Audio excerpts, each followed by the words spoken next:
Sudarlun, dua perampok truk yang menjadi buronan Polres Aceh Tamiang sejak 7 bulan lalu ditangkap di Lubuk Pakam, Deli Serdang, Sumatera Utara, Jumat 10 September 2021 lalu. Kedua tersangka merupakan warga Sumatera Utara masing-masing Joni Yusri, 45 tahun asal Batubara, dan Wagiono, 47 tahun penduduk Deli Serdang. Dalam penangkapan ini, polisi menyita truk yang dirampas keduanya di kawasan Semadam, Kejuruan Muda, Aceh Tamiang, 17 Februari 2021.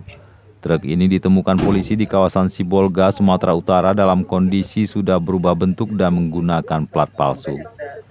Kapolres Aceh Tamiang AKBP Imam Asfali mengatakan kedua tersangka sudah lama menjadi buruan pihaknya karena aksi keduanya tergolong sadis.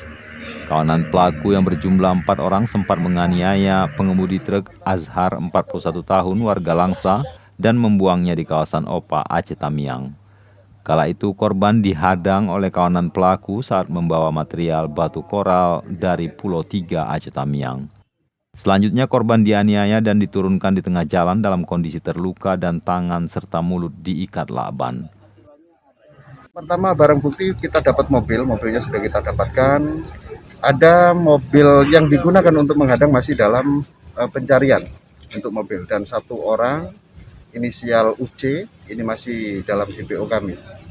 Untuk kasus pelecehan seksual sendiri tentunya ada selain visum juga ada pakaian-pakaian yang digunakan pada saat peristiwa. Saat ini polisi masih mengejar satu pelaku lainnya yang diduga membawa mobil Suzuki Swift yang dipakai merampok.